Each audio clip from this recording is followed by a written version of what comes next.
할렐루야. 시편 우리 34편 9절 말씀, 너희 성도들아 여호와를 경외하라. 너희 성도들아 여호와를 경외하라. 그를 경외하는 자에게는 부족함이 없도다. 그를 경외하는 자에게는 부족함이 없도다. 네, 할렐루야.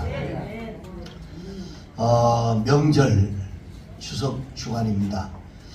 고향이라고 하는 것 듣기만 해도 아주 정겹고 또 생각만 해도 이제 푸근한 말, 바로 이 고향이라고 하는 말인데, 우리 금년에도 어김없이 추석 명절이 또 이렇게 찾아왔습니다. 우리 한국 사람이 고향을 그리워하고 고향을 찾는 데는 열심은 정말 대단하다고 생각합니다. 귀성전쟁이라고 하는 말이 생길 정도로 그만큼 고향길 하면 다른 말을 하면 고생길 뭐 이렇게 얘기하는데, 그래도 기어코 고향을 찾아가야 직성이 풀리는 게 바로 우리 민족 같습니다. 이따금 고향을 너무 따져서 부작용이 있을 수도 있겠지만, 그러나 어쨌든 고향을 그리워하는 마음은 정말 아름답고 좋은 것입니다.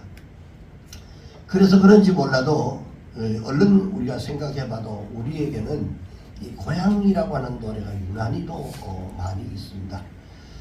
우리가 학창시절 때 불렀던 노래 중에 오래도록 생각나는 노래, 아마 대충 뭐 이런 고향 노래가 아니냐라고 생각을 합니다.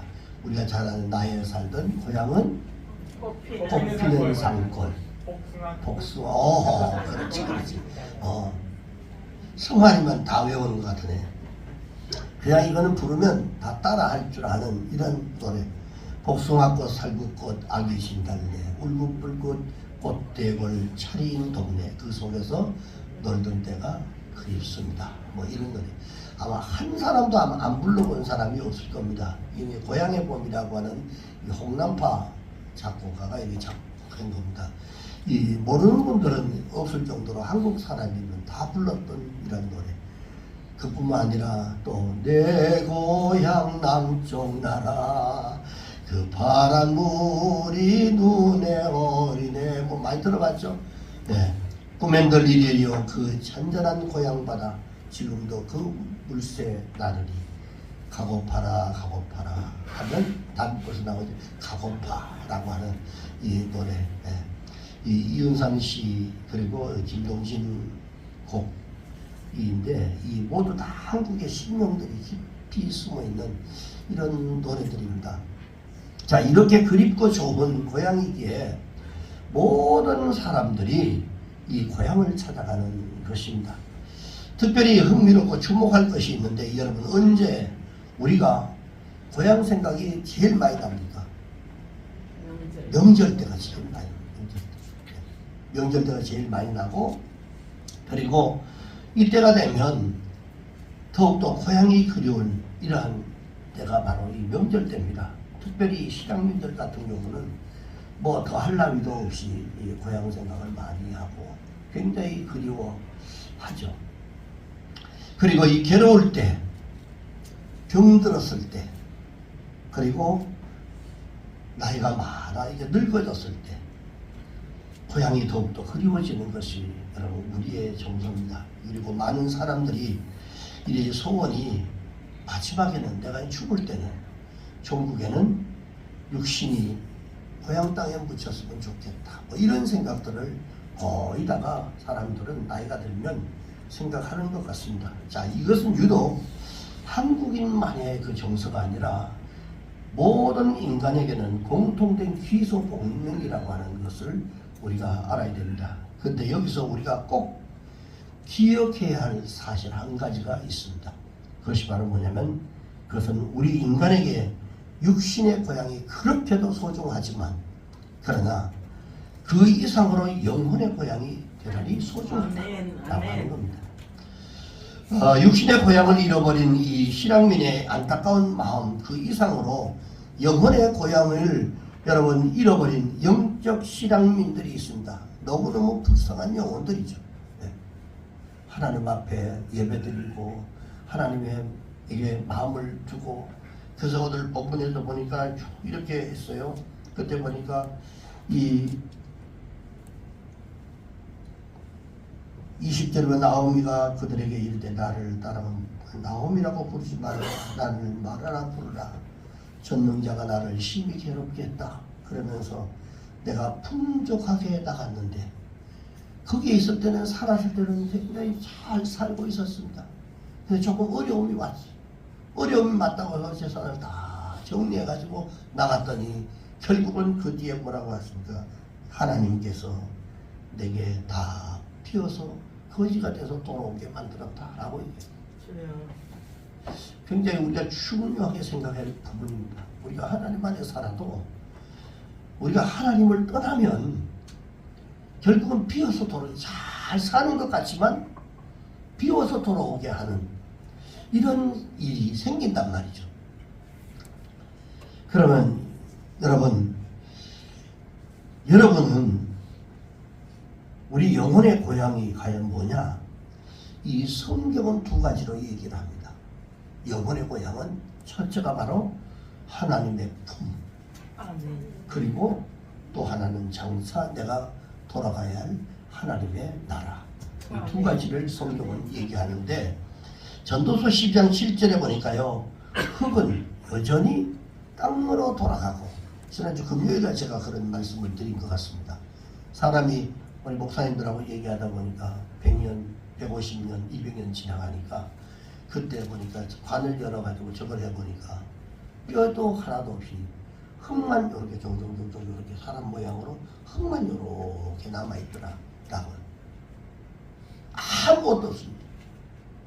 그래서 흙으로 왔다가 흙으로 돌아가는 겁니다. 그래서 흙은, 즉 육신은 여전히 땅으로 돌아가고, 영은, 즉 영혼은 그것을 주신 하나님께로 돌아간다. 그러나 그렇게 가기 전에, 그렇게 사라지기 전에 창조주 하나님을 너희들이 기억해야 된다라고 말씀을 합니다.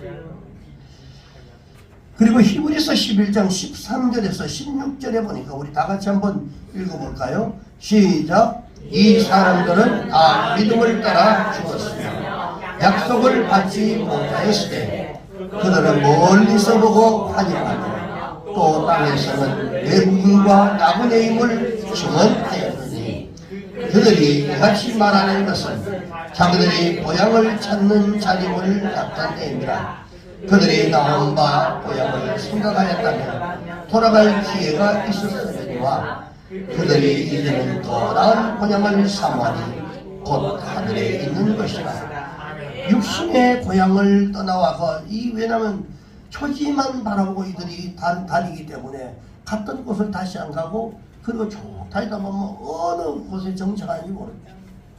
나그네와 같은, 외국인 같은 이런 떠돌이 생활을 하다가 보니까 어때? 고향이 생각이 나겠죠. 자기가 태어난 곳, 어릴 때 친구들과 함께 같이 이런 양을 치고 이러던 같이 막 풀밭에 뛰어놀던 이런 생각들을 하지 않겠어요?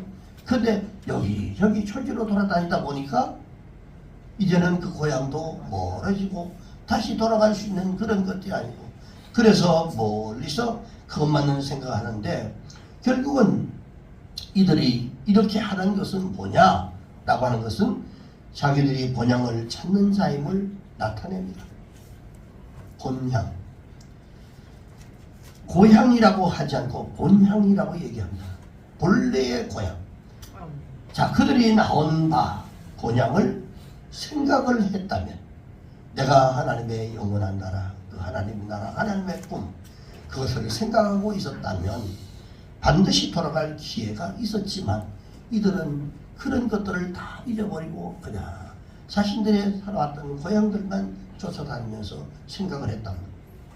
그런데 그들이 돌아보니까 그들이 이제는 내가 떠나왔던 그 고향보다 더 나은 고향을 사모하니 곧 하늘에 있는 것이다. 비록 고향을 떠나 있지만 항상 마음에 고향이 있는 사람은요, 마음이 넉넉합니다. 근데 사실은 나는 갈 데도 없고, 예를 들어서 우리가 저기 옛날에 가다 보면 안동에서 영덕으로 늘 다니는데 버스 타고 다니다 보면 거기 수몰 지역이 있습니다. 거기서 태어난 사람들은 자, 그 한 마을 자체가 전부 다 이제 댐 때문에 다 수몰돼 버려 고향 자체가 태어난 곳이 없어졌습니다. 자, 이런 사람들은 사실 우리와 전혀 다른 이런 마음을 가지고 있단 말이에요. 가고 싶어도 저거는 가보고 싶어도 못 가본 곳. 자기 모양이 그렇게 됐다. 그런데 내가 그래도 맘만 먹으면 그래 다 열일 제쳐놓고 차 타고라도 내가 내 고향 한번 돌아보고 죽기 전에 한번 가봐야지 하면 갈 수 있는 곳이 있는 사람은요 마음이 그렇지 않습니다. 든든합니다.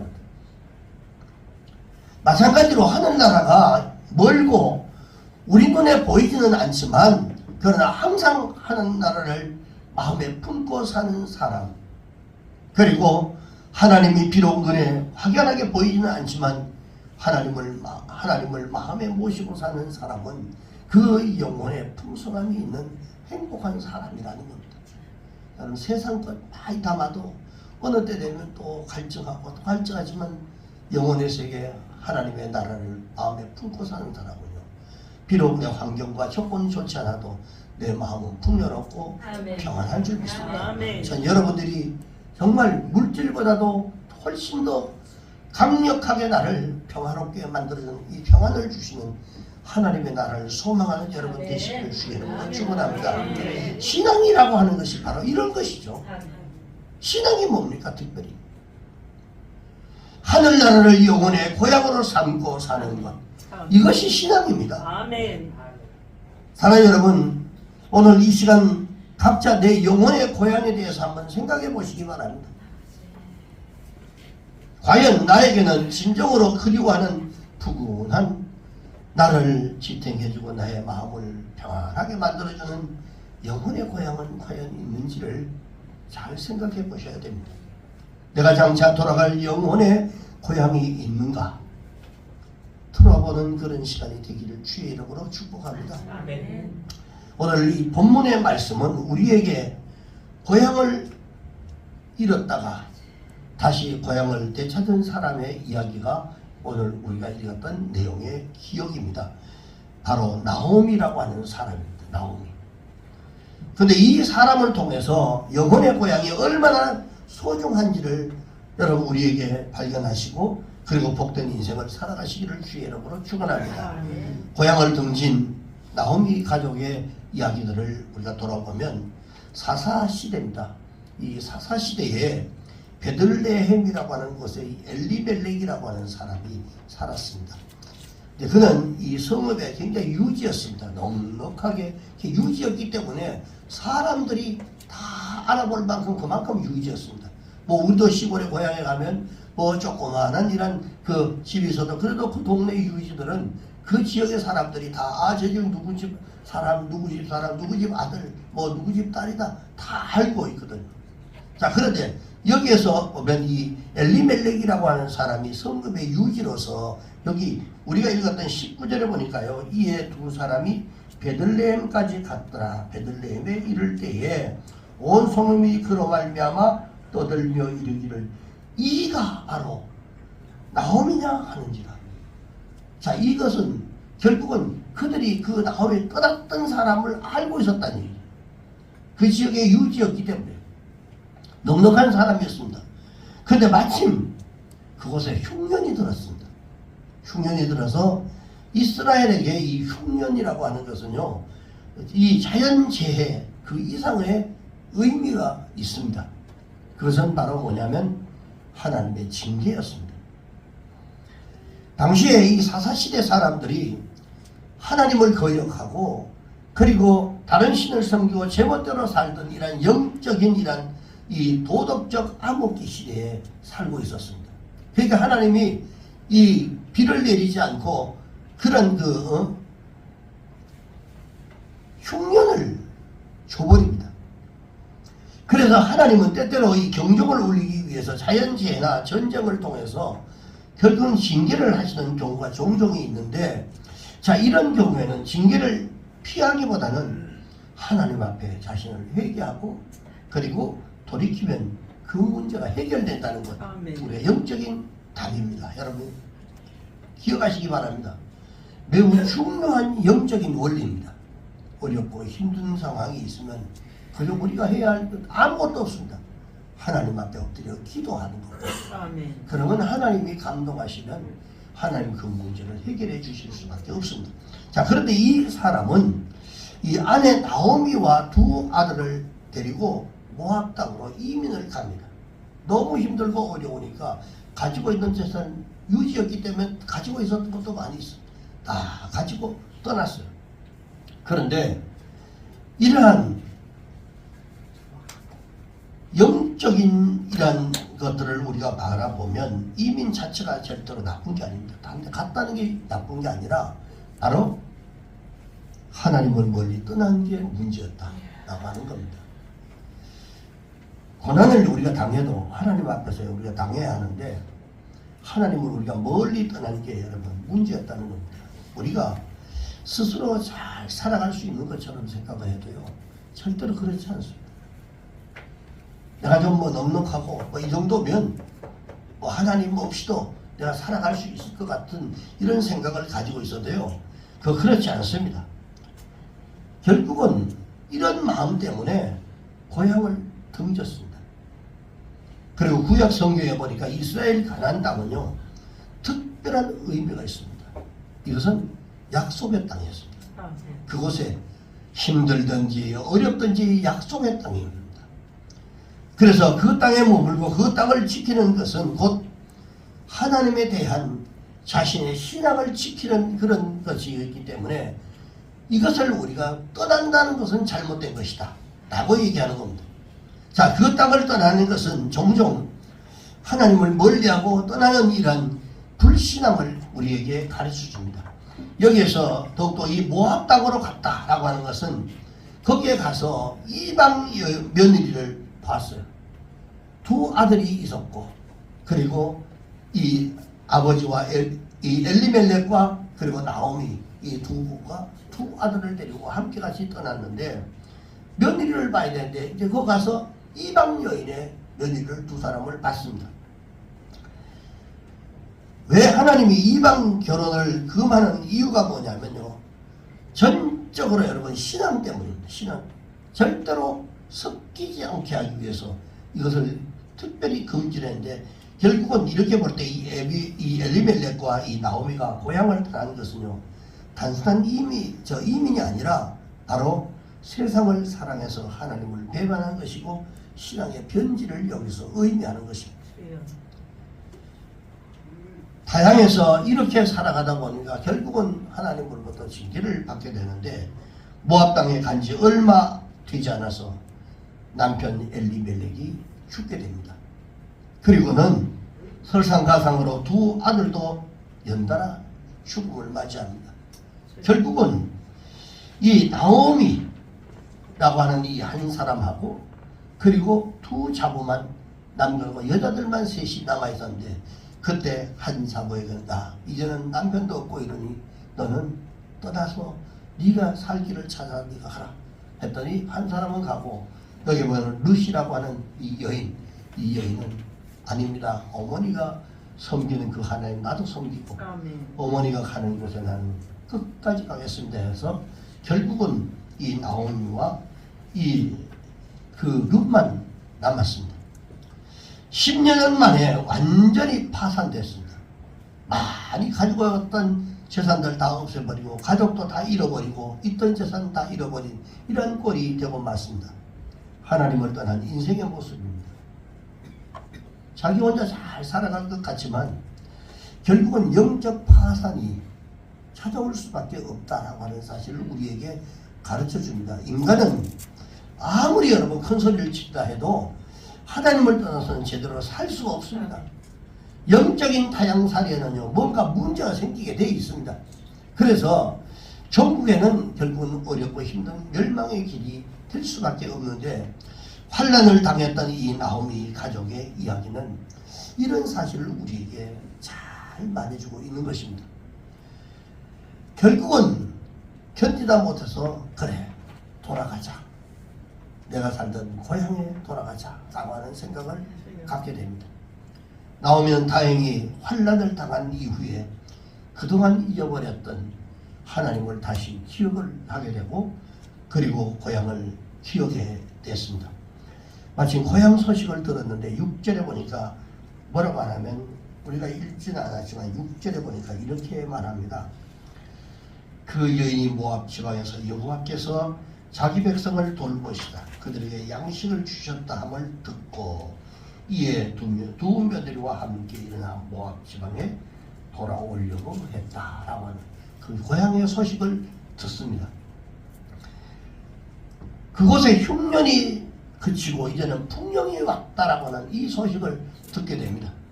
그래서 내가 조금만 더 참았더라면 내가 떠나지 않고 조금만 더 참았더라면 거기에 그대로 머물러 있었더라면 내가 자녀들도 남편도 잘 거기서 잘 살았을 텐데 이런 이 후회를 하면서 우리에게 그 자신의 그런 잘못된 이런 후회스러운 얘기들을 하게 됩니다. 여러분 하나님을 믿고 따르는 이 신앙생활은요 항상 평탄하지 않다는 사실을 우리가 꼭 기억해야 됩니다. 내가 하나님을 열심히 믿어도 우리 안에 늘 여러분 기쁨이 충만하지만 그러나 때로는 우리의 삶에 어려움도 찾아온다는 겁니다. 갈등이 있어요. 여러분 하나님을 믿고 따르는 이런 신앙생활은요 항상 평탄하지 않다. 여러분 꼭 기억하시기 바랍니다. 그것이 때로는 하나님께서 우리에게 축복을 주시려고 테스트할 수도 있고 때로는 우리가 잘못 살아서 하나님께서 징계하는 하나님의 나라를 축복의 땅으로 인도하기 위해서 하나님이 그것을 여러분 주시는 그런 어려움을 줄 수도 있다라고 하는 사실을 우리가 알아야 됩니다. 때로는 환난도 찾아오고 고통도 찾아옵니다. 중요한 것은 하나님 곁을 떠나지 않고 인내하는 겁니다. 아멘. 끝까지 참는 거예요. 아멘. 그리고 우리가 이런 것들을 찾아고 혼란과 고통과 이런 것들이 찾아와도 다 인내하고 살아가면 그렇게 하면 하나님께서는 결국은 다 회복시켜 주시고 협력하여 선을 이루어 주신다라고 이 로마서 8장 28절에 말씀을 하고 있습니다. 그런데 그걸 참지 못하고 성급하게 세상 욕심을 따라가지고 하나님을 던지면 반드시 거기에 따르는 화가 따라온다라고 하는 것이 여러분 힘들고 어려워도 하나님을 섬기는 게 그런 것들을 이기는 겁니다. 이게 신앙이에요. 아멘. 조금 뭐 힘들다, 조금 뭐 어렵다, 아니 뭐 조금 더 넉넉하다 해서 여러분 딴짓하면 안 됩니다. 그러면 거기에 따르면 반드시 아픔이 찾아오고 고통이 찾아오게 되어 있습니다. 나오미 자체가 그랬습니다. 나오미가 늦게나마 그녀는 이 사실을 깨달았습니다. 그래서 그녀는 염치 없고 때로는 부끄럽고 자존심도 상했지만 무조건 고향으로 돌아가야 되겠다라고는 이 결단을 합니다. 그녀의 결단과 귀향 이 과정이 6절 이하에서부터 쭉 기록되어 있는데 우리 6절 읽지 않았지만 돌아오려고 하여 7절에 보니까 오려고 길을 떠나 그리고 19절에 보니까 이에 두 사람 나오미와 룻이 행하여 베들레헴까지 갔더라. 베들레헴에 이를 때에 온 성읍이 그들로 말미암아 떠들며 이르기를 이가 나오미냐 하는지라. 자, 나오미의 이런 결단이 분명히 하나님께로 돌아오는 회개였습니다. 회개. 그녀가 고향을 돌아갔을 때 이 마을 사람들이 알아보고 이름을 부르자 그녀가 뭐라고 얘기했습니까? 당신이 나오미냐? 나오미냐? 라고 얘기했더니 룻기서 1장 20절에 보니까 나오미가 그들에게 이르되 나를 나오미라고 부르지 말고 나를 마라라고 부르라. 이는 전능자가 나를 심히 괴롭게 하였습니다. 마라 하면 뭐 생각납니까? 이스라엘 백성들이 말에 쓰리 쓴 것을 얘기하는 거예요. 자기는 마라다. 지금 나오미가 아니다. 그럼 나오미라고 하는 이름이 뜻이 뭐냐? 기쁨, 희락이라는 뜻입니다. 너는 항상 기쁘며 너는 날마다 기쁨이 충만한 이런 것. 그렇게 자기를 나오미 희락과 기쁨으로 부르지 말고 이제는 마라 괴로움 쓴맛이라고 하는 수로 부르라고 하는 것입니다. 루키서 1장 21절에 보니까 내가 풍족하게 갔는데 떠날 때는 내가 유지였기 때문에 넉넉한 것들을 가지고 떠났는데 여호와께서 내게 비어서 다 털어내고 빈손으로 다시 돌아오게 만들었다라고 이렇게 고백을 합니다. 여호와께서 나를 징벌하셨고, 그러니까 내가 왜 이런 꼴을 당했느냐, 내가 왜 이렇게 비어 돌아올 수밖에 없도록 됐느냐라고 하는 것을 나오미가 깨달았던 거예요. 여호와께서 나를 징벌하셨고, 하나님께서 내가 벌을 받았구나, 하나님을 떠났더니 이런 벌을 받았구나 라고 하는 것을 느꼈다는 거예요. 그리고 그는 나를 말하라 부르라 이는 전능자가 나를 심히 괴롭게 하였습니다. 여러분, 결국은 전능자가 나를 괴롭게 하셨다. 너희가 어찌 나를 나옴이라고 부르느냐, 이렇게 그렇게 부르지 마라. 자, 이렇게 된 것이 다 자신의 죄악된 이런 하나님의 징계라고 하는 것들을 겸손하게 그가 고백을 합니다. 그들은 고향 땅에 돌아온 것, 그 이상의 의미가 있습니다. 즉 고향인, 영적인 고향인 하나님께로 돌아왔다라고 하는 이 의미가 있는 겁니다.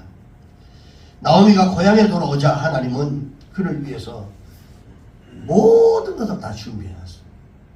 그러니까 우리는 하나님을 떠나서는 아무것도 누릴 것이 없지만 우리가 하나님 앞으로 돌아오면 하나님 모든 것들을 다 준비해놨어요. 우리 눈에는 보이지 않고 내가 어떻게 계획한 것도 없고 하지만 하나님은 우리를 위해서 다 준비하고 있다는 겁니다. 나오미가 고향에 돌아오자 하나님이 그녀를 위해서 모든 걸 준비해 놓는데 부끄러워서 겨우 왔는데 고향 사람들이 따뜻하게 맞아줍니다. 그들을 따뜻하게 맞았는데 또 마침 돌아온 시기가 언제냐면 보리 추수기, 니산월이라고 하는 양력으로 말하면 3, 4월 정도 되는 그때 이 보리 추수기였습니다. 22절의 말씀이죠. 이 이스라엘의 이런 율법으로는 가난한 사람들을 위해서 농사를 짓고 그 다음에 그 이삭을 다 베지 않고 싹 다 베가지고 그냥 자기가 다 창고에 들인 게 아니라 항상 보면 그 가난한 사람들을 위해서 이삭을 남겨놓습니다. 남기고 그렇기 때문에 그것만 주어도 충분하게 먹고 살 수 있는 것들이 생기죠. 살 길이 열린 겁니다. 그뿐 아니었습니다. 룻이 찾아가는 곳이 묘하게도, 그 룻이 며느리잖아요. 룻이 찾아가는 묘하게도 나오미 가문을 위해서 기업을 물을 자였던 보아스의 밭이었습니다. 기업 물은다라고 하는 것은 어떤 가문이 망하게 되면 그 가정이 망하게 되면 제일 가까운 친족이 책임을 지는 이라는 관습입니다. 그래서 나오미의 가장 친족이었던 바로 이 보아스의 그 밭에 거기에다가 양식을 주어서 먹고 살 수 있도록 만들어줬던 겁니다. 후손이 만약에 없다, 그 집에 후손이 없다면 남은 여인과 결혼해서 자식을 낳아주고 재산도 이렇게 분배해서 먹고 살 수 있도록 보상을 해줍니다. 이 보아스는 마침 신앙이 굉장히 좋았던 이런 사람이어서 충분히 그럴 수 있었습니다. 결국은 룻과 그 며느리 룻과 보아스가 결혼을 해서 아이를 낳게 되잖아요. 그때 나오미가 맛본 그 기쁨이 얼마나 컸겠습니까? 자식도 다 잃어버렸는데 그 며느리 하나, 이방 며느리 하나 데리고 와서 근데 그 자식이 기업을 물을 자 보아스에게 함께 그 며느리를 결혼시켜가지고 거기에 자식을 낳았으니 얼마나 기쁘겠어요. 루키서 4장 16절에서 17절 보니까 이렇게 말하고 우리 다 같이 한번 읽어보겠습니다. 시작. 나오미가 아이를 하나 몸에 품고 그의 양이 약자가 되니 그의 이은 여인들이 그에게 이름을 지어주되 나오미에게 아들이 태어났다 하여 그의 이름을 오벳이라 하였는데 그는 다윗의 아버지인 이새의 아버지였더라. 할렐루야. 하나님께로 돌아왔더니 그 자부에게 결혼을 시키고 아이를 낳는데 그 아이를 이름을 오벳이라고 지어줬습니다. 그런데 그 사람이 누구냐면 다윗의 아버지 이새의 아버지였습니다. 씨가 많은 가문에 아들이 생겼어요. 노년에 자기가 낳았던 것과 마찬가지입니다. 다 쓰러진 이런 가문이 다시 일어서는 순간이었습니다. 특별히 그 후손 가운데 다윗 왕이 태어나고 그리고 그 후손 가운데 예수 그리스도가 태어나는 이 엄청난 축복을 받았습니다. 온 동네 사람들에게 둘러싸여 축하를 받으면서 기뻐하는 이 나오미의 모습을 여러분 상상을 한번 해보시죠. 여러분 고향이 그렇게 좋은 것입니다. 육신의 고향도 좋지만 영혼의 고향은 더욱더 좋은 것입니다. 나오미가 회개하고 영혼의 고향인 하나님께로 돌아오니까 모든 것이 다 준비가 되어 있었어요. 그동안 막혔고 그동안 일도 잘 풀리지 않았던 이러한 일들이 술술 풀어질 수 있도록 하나님이 다 예배해 놓은 거예요. 우리가 여러분 하나님을 떠나 있으면 특별히 어렵고 힘든 과정들을 살아갈 수밖에 없는데 내 마음의 고향, 영적인 고향인 이 하나님께로 돌아오면 하나님께서 미래에 우리의 살아갈 모든 것들을 다 준비해 놓고 계신 줄 믿습니다. 나오미의 이 놀라운 축복의 사건이 누가복음 15장 11절 이하에 뭐라고 하냐면 탕자의 이야기가 연상이 됩니다. 탕자의 이야기. 거기에 보면 탕자가 아버지의 집을 떠나서 잘 살 수 있었어요.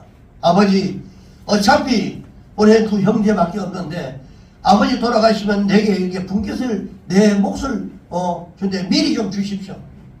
내가 그 몫을 가지고 나는 따로 좀 살고 싶습니다 가지고 다 챙겨가지고 그건 떠났다가 완전히 거지가 돼 돌아오는 거 우리가 이 탕자의 비유에 대해서 우리가 너무 잘 알지 않습니까? 그 돈을 가지고 나가면 자기가 잘 살 줄 알았어요. 그런데 모든 재산을 탕진하고 돼지를 치는 일을 하고 돼지가 먹는 지엽 열매 그 사료를 열매도 먹지 못할 정도의 그런 어려운 그런 삶을 살다가 결국은 비로소 아버지의 집, 내 아버지의 집에는 품꾼도 많고 그리고 누릴 것도 많은데 내가 왜 이렇게 떠나가지고 이렇게 고생을 할까 하면서 아버지의 집, 고향을 그리워하게 되죠. 즉 아버지의 사랑을 그리워했습니다.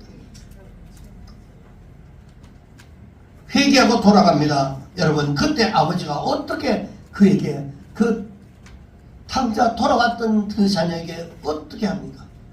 우리 같으면 내 재산을 전부 다 절반을 가져가가지고 다 허랑방탕하고 다 탕진해버리고 돌아왔던 그 아들을 보고 어떻게 여러분 대하겠어요?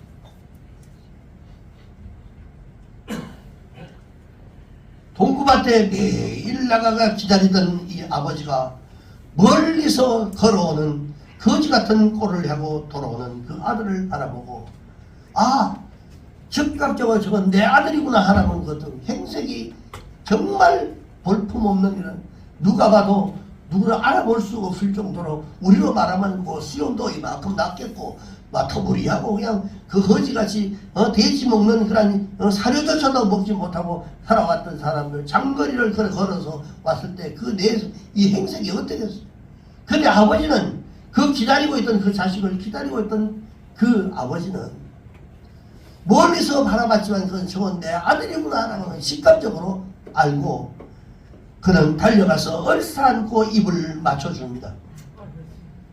가락지를 띄워주고 새 옷을 입혀주고 송아지를 잡아가지고 잔치를 벌이고 즐거워했습니다. 누가복음 15장 20절에서부터 24절까지의 얘기입니다. 탕자가 다른 것은 정말 다 잘못했어요. 다 잘못했지만 단 한 가지 잘한 게 있는데 그게 뭐냐? 아버지께로 돌아왔다는 거예요. 비참에 빠져있던 이 나오미가 할 수 있었고 해야 되었던 것은 오직 하나, 고향으로 돌아오는 것이었습니다. 하나님 앞에 회개하고 돌아온 것이었습니다. 초라하고 부끄럽지만 면목이 없지만 그러나 하나님은 단지 돌아온 것 그 한 가지만 보시고 그녀를 축복해 주셨습니다. 인간의 최선은 회개하고 하나님께로 돌아와서 천국을 소망하며 믿음 생활을 하는 것, 바로 그것인 줄 믿습니다. 사랑하는 여러분, 우리는 날마다 영혼의 고향 하나님께로 돌아가야 합니다. 우리에게 두 개의 고향이 있습니다. 육신의 고향 그리고 영혼의 고향이 있습니다. 영혼의 고향으로 가는 길은 하나님의 아들 예수 그리스도에게 다 열려 있습니다. 요한복음 14장 6절에 보니까 내가 곧 길이요 진리요 생명이니 나로 말미암자고는 아버지께로 올 자가 없느니라. 우리가 하나님을 멀리 떠나서 스스로 잘 살아보겠다고 방황하면서 지은 모든 죄를 십자가의 피로 대속하신 예수님이 하나님께 나아가는 이 영혼의 고향길을 다 열어놓으셨던 겁니다. 그리고 우리를 부르십니다. 마태복음 11장 28절에 보니까 수고하고 무거운 짐진 자들아 다 내게로 오라. 내가 너희를 쉬게 하리라. 사랑하는 여러분, 영혼의 고향 하나님 품 안에 안기시기를 주의 이름으로 축원합니다. 매일매일 그리고 그분 안에 있는 참 기쁨과 평안도 여러분 맛보시기 바랍니다. 그리고 누리시기를 주의 이름으로 축복합니다. 때로는 인생이 힘들고 피곤할지라도 하나님의 품 안에 안기면 또다시 위로하시고 우리 인생의 모든 것을 책임져 주실 줄로 믿습니다. 또 한 가지, 언젠가 우리의 인생이 다하는 그날 우리는 영원한 하늘나라에 들어가게 될 것입니다. 우리 인생의 마지막 먼 것 같지만 여러분 한시 앞으로 다가올 수도 있다라고 하는 것, 그때 우리 주님 예수님 손을 붙잡고 우리는 영원한 고향에 갈 것입니다. 하늘나라, 그것이 바로 우리의 영원한 고향입니다. 추석 명절 육신의 고향을 그리워하며 찾아보는 그런 계절입니다. 아버지로 이 말씀을 통해서 여러분들에게 영혼의 고향에 관한 깊은 묵상이 있기를 주의 이름으로 축원합니다. 그리고 오랜만에 함께 모인 가족들에게 이 복음을 여러분 전하시기를 주의 이름으로 축복합니다. 그래서 여러분 자신과 여러분 가족들이 영혼의 고향 하나님의 품 안에 안겨서 참 기쁨과 소망을 얻기를 주의 이름으로 축복합니다. 그리고 이제는 고향을 등지게 나오미가 아니라 고향을 찾아 귀향한 나오미의 복된 모습을 기억하시고 승리하시기를 주의 이름으로 축복합니다. 기도하겠습니다.